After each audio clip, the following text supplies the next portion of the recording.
இந்த உலகத்தில் நம்ம காசு பணத்தை சம்பாதிக்கிறோமோ இல்லையோ, நல்ல மனிதர்களையும் நட்பு வட்டாரங்களையும் பெருக்கிக்கணும் அப்படின்னு நிறைய பெரியவங்க சொல்லி கேள்விப்பட்டிருக்கிறோம். இங்கே அப்படி தான் ஒருத்தர் பிரபல நடிகரை பாராட்டியிருக்கார். மனதளவில் கூட யாருக்கும் கெடுதல் நினைக்காத ஆளு தான் ரவி அப்படின்னு பிரபல நடிகர் கார்த்தி அவர்கள் பேசியிருக்கிறது ரொம்பவே வரலாகி வருது. ரவிமோகன் ஸ்டுடியோஸ் என்ற தயாரிப்பு நிறுவனத்தை நடிகர் ரவிமோகன் தொடங்கியிருக்கிறாரு. யாருக்குமே மனதளவில் கூட கெடுதல் நினைக்காத ஆள் தான் நடிகர் ரவி அப்படின்னு கார்த்தி பாராட்டி பேசியிருக்கார். ஜெயம் திரைப்படத்தின் மூலம் தமிழ் திரை உலகில் அறிமுகமானவர் நடிகர் Ravi Mohan. M Kumaran, son of Mahalakshmi, உனக்கும் எனக்கும், சந்தோஷ் சுப்பிரமணியம், பேராண்மை, தனி ஒருவன் போன்ற பல வெற்றி படங்களை கொடுத்து தனக்கென ஒரு தனி இடத்தை திரைத்துறையில் பிடிச்சவர்.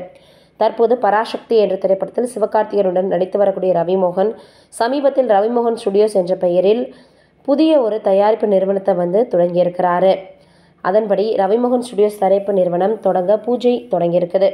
இதில் ரவிமோகன் ஸ்டுடியோஸ் தயாரிப்பு நிறுவனம் சார்பில் உருவாக்கப்படும் முதல் படத்தில் இயக்குனர் கார்த்திக் யோகி இயக்கத்தில் தானே நடிக்கப் போவதாக ரவிமோகன் தெரிவிச்சிருக்கிறார். இரண்டாவது படமாக யோகி பாபுவை வைத்து இயக்குனராகவும் அறிமுகமாகவும் இருப்பதாக ரவி தெரிவிச்சிருக்கிறார். ரவிமோகன் ஸ்டுடியோஸ் தயாரிப்பு நிறுவனம் தொடங்க நிகழ்வில் நடிகர் கார்த்தி, சிவகார்த்திகேயன், எஸ்.ஜே. சூர்யா, ஜெனிலியா, சிவராஜ்குமார் போன்ற திரை நட்சத்திரங்கள் கலந்துக்கிட்டாங்க.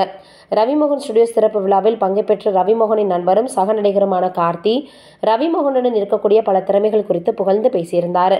ரவிமோகன் அவர்கள் என்ன அப்படின்னு கார்த்தி சொல்லியிருக்காருன்னா, ரவிக்கிட்ட எனக்கு பிடிச்ச விஷயம் மனதளவில் கூட யாருக்கும் கெடுதல் நினைக்காதவர், அவரால் நினைக்கவும் முடியாது அப்படியான ஒரு நபர். இன்றைக்கி அவன் வந்திருக்க தூரம், அவன்கிட்ட பல திறமைகள் இருக்குது, அதை பற்றி யாரும் பெருசாக சொல்லியிருக்க மாட்டாங்க. என்கிட்ட ஒரு படத்திற்கான கதையை விளக்குனார். சிரிச்சுட்டே இவனுக்குள்ளே இவ்வளோ திறமையா, இப்படி திறமையான ஆச்சரியப்பட்டேன். அவன் படத்தை டைரக்ட் பண்ணி நாங்கள் 2 பேரும் நடிக்கிறதா இருந்துச்சு. இன்னும் அவங்ககிட்ட இருக்க திறமையை அவர் அண்ணன் கூட படத்தில் முழுசாக காட்டலை. யோகி பாபு வச்சு ஒரு டைரக்டராக ரவிமோகன் திறமையை நாம் பார்ப்போம்னு நினைக்கிறேன்.